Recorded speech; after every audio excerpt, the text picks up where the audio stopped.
Howdy YouTube, Unky Joe here, Unky Joe's Playhouse. Got another quick video for you today. Not much to talk about, been busy. Got lots of more videos coming up as soon as I get off my ass and get them done. But I just wanted to do a quick video today on a package I received. So without further ado, let's get started. So this is a actual true unboxing because I haven't been into this box yet. Let me get it, I'll be right back. So anyway, let's see, who's it from? Got another big box from Sasha Lopez from Blue Telecoms in the UK. And he said sent it FedEx, and I got it the other day. Let's open it and see what's in it. See if I can open it. I hate these UP.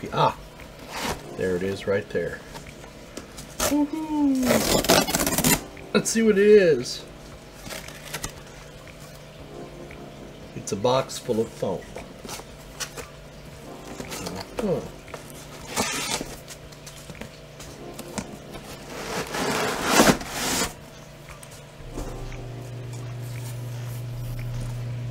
It's really dark.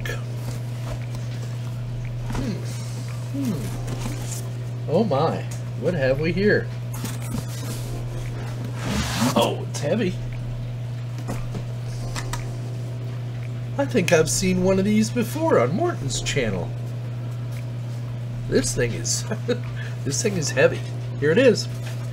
This is the Tough Switch from Ubiquiti, the Tough Switch Pro.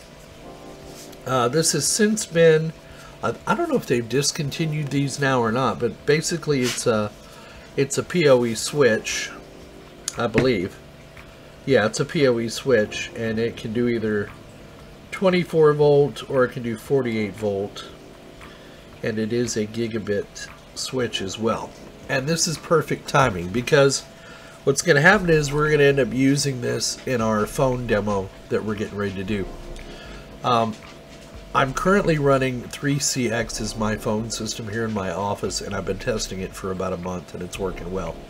But I think the first phone video I'm going to do is on free PBX because that is more than likely what most people are going to use. And so this will come in handy to power the phones. What I'm going to do is put a row of phones back here, and then we'll do a video on how to use the PoE and stuff. So thank you, Sasha. This thing probably weighs 5 pounds. It's pretty damn hefty.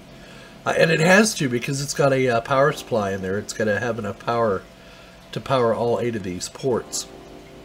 Now what I'll do is I'll use it temporarily in our lab setting for our phones, and then I have a location, actually I want to put this elsewhere in the house that'll allow me to give power to my surveillance cameras that I'm going to be getting. I'm going to be replacing a couple of surveillance cameras because the little receptor inside of them, photoreceptor inside of them, has gone bad, and the way I can tell is because on a dark or a light scene it's really having trouble adapting, and usually that means either the iris in that camera is going bad or the camera itself is faulty. So that'll come in handy. But anyway, there it is. It's a PoE switch, Tough Switch. Here, let me put it right side up. And the other reason it's so heavy, if you look on this side, it's got a power supply built into it. So that's probably the majority of this is the power supply for the PoE. So thank you, Sasha. It's very nice. If you're also watching Morton's channel, you know he got one of these the other day as well. Except Morton forgot to reset it to factory defaults, I think, and he fried some resistors or something in his wireless access point because he was saying he had a burning smell in it. So, but thank you again, Sasha. We'll put this to good use here on the channel.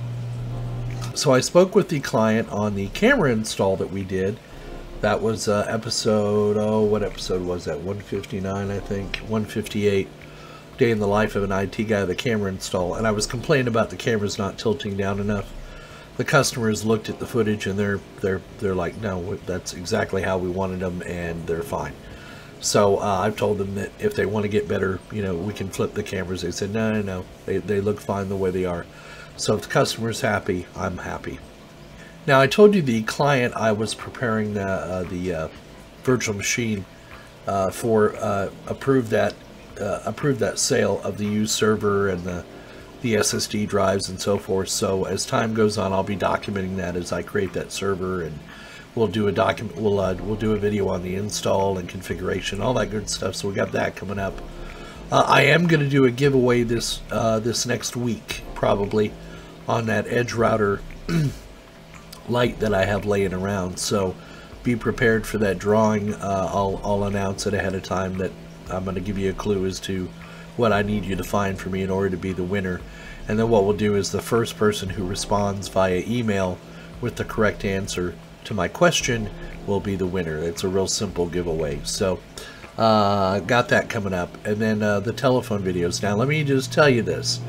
These telephone videos are going to take a while to do, because I want to break it up into segments for everybody, so that you know we go over the installation, and then we go over the configuration, and then we go over the firewall configuration that you might have to do, and then we go over choosing a VoIP provider, and then we actually put our phones out there and what you need to be aware of when you're choosing extension numbers, and if you want to do conference calling, etc., etc., etc. All that stuff will have to be broken up into individual episodes, because I don't want these 1 hour long episodes, getting out of hand. They just get too big and people halfway through are yawning and clicking through them. So I'm going to try and keep them short and sweet and to the point.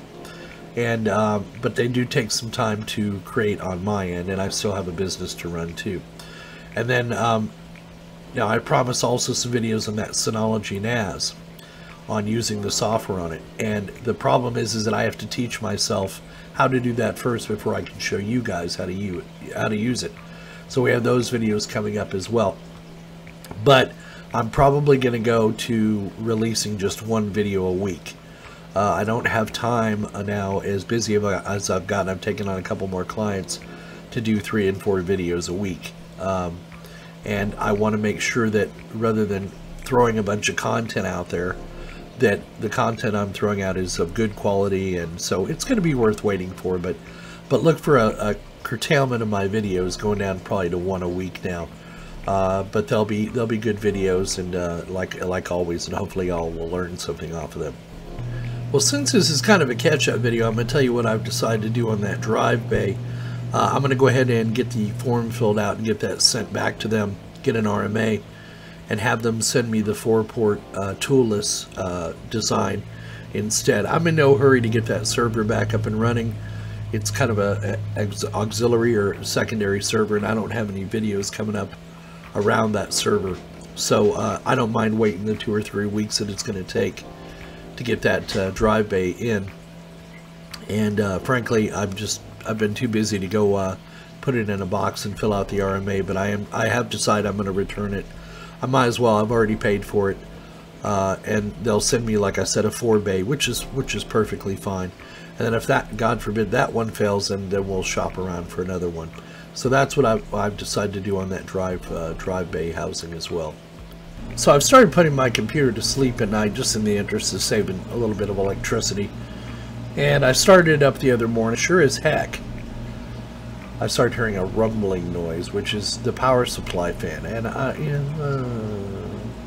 why can't people build decent parts these days? This power supply I ordered off of Newegg was one of the highest rated on there. Granted, it was fairly inexpensive and cheap for a modular power supply, but the damn thing should last more than 6 months, But sure as heck, the fan bearing is starting to make some noise, so I'm just going to bite the bullet and probably get a Corsair or a higher-end model power supply, modular one, and put it in there. But it's kind of a beast to get it out of this case. But that's my problem. But again, it's just one of those things. You never build brand new equipment and they have faulty parts on it. But what are you going to do? The other couple of videos that are going to be coming up, I'm going to be doing a video on my truck, and I'm going to be doing a video on a water heater replacement in our home. You're probably going, why a water heater replacement? Well, in a mobile home, the water heaters are different. And we're going to put a regular water heater in here, and we're going to explain why in that video. But I'm going to show you all that's entailed, because I've got to run new electrical, because the new water heaters take a higher current than the old water heater. And we'll go into all that when we do the install, but I've got that coming up as well, if I can quit coughing long enough to make the video. So, and the only thing I'm waiting on is finding my reciprocating saw so I can cut the wall panel out. But I'll take you with me on that journey as well, so you can see what's entailed in maintaining a home. This home is now 20 plus years old. I've had this water heater for 20 years. It isn't leaking or anything, but it's starting to get old and it's time to replace it. So I discussed it with my plumber, and he told me what I need to do in preparation for it. So we got that video coming up as well. So there you go. That's what's coming up soon, hopefully. As soon as I get off my butt and get these videos done, I'll be bringing them to you. But I just wanted to fill you in on what's going around on at Unky Joe's Playhouse right now. So ain't got much more to say, so we'll leave it there. We hope you found the video entertaining and informative. As always, give us a thumbs up down below. Leave your comments in the comment section. And remember, if you have any big questions or multi-part questions or anything like that, you can email us at unkyjoesplayhouse@gmail.com. And that's Unky spelled with a K, UNKY, JOES, playhouse@gmail.com. If you're so inclined, leave us a donation on PayPal or Patreon. We take either one. Or if you want to send something into the channel, go for it, like Sasha did. And that's it. Don't forget, we'll see you on the other side.